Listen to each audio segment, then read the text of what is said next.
Cartoon मस्ती। रक्षाबंधन का त्योहार आ रहा था।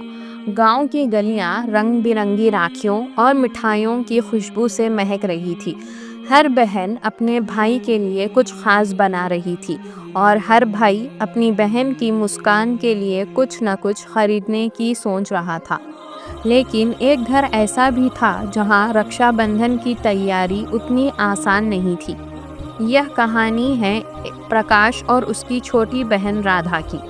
प्रकाश 15 साल का था और राधा सिर्फ 9 साल की थी। उनके माता पिता का देहांत 2 साल पहले एक सड़क दुर्घटना में हो गई थी। तब से दोनों भाई बहन अपने बूढ़े दादा दादी के साथ रहते थे।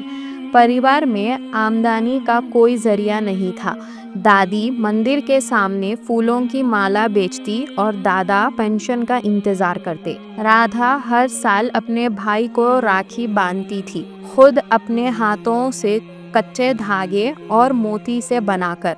इस बार भी उसने दिन रात मेहनत करके एक सुंदर राखी बनाई थी। लेकिन प्रकाश के दिल में इस बार कुछ और चल रहा था। वह जानता था कि राधा को चूड़ियाँ बहुत पसंद है और वह चाहता था कि इस रक्षाबंधन पर वह अपनी बहन को असली कांच की रंग बिरंगी चूड़ियाँ गिफ्ट करे। लेकिन उसके पास पैसे नहीं थे। तो प्रकाश ने गांव के पास के खेतों में काम मांगा। उसने बैलों को पानी दिया, बैलों को चारा डाला और ढलती धूप में ईंटें उठाई। कई बार उसके हाथ छिल गए, पैर थक गए, लेकिन हिम्मत नहीं टूटी। उसकी आंखों में सिर्फ एक ही सपना था, राधा की कलाई पर राखी हो और हाथों में चूड़ियां खनकती है। कई दिन की मेहनत के बाद प्रकाश के पास 200 रुपए जमा हुए। वो दौड़ता हुआ गांव के बाजार गया और सबसे सुंदर नीली और गुलाबी चूड़ियां खरीद, वही रंग जो राधा को सबसे ज्यादा पसंद थी। रक्षाबंधन की सुबह घर में पूजा हुई। राधा ने भाई की आरती की, उसे राखी बांधी और मिठाई खिलाई। उसके चेहरे पर वही पुरानी मासूम सी मुस्कान थी, लेकिन एक कोना थोड़ा उदास भी, शायद इस सोच में कि भाई इस बार क्या देगा। तभी प्रकाश ने अपने झोले से चूड़ियों का डिब्बा निकाला और राधा की हथेलियों पर रख दिया। राधा की आंखें भर आई। वो चुपचाप अपने भाई को गले लगा ली।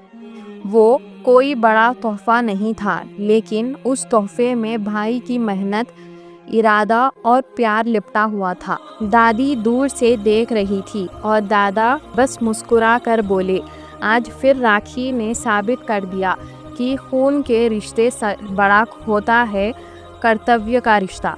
राधा की चूड़ियाँ उस दिन खूब खनकी और उनकी खनखनाहट आज भी उस गांव की गलियों में सुनाई देती है।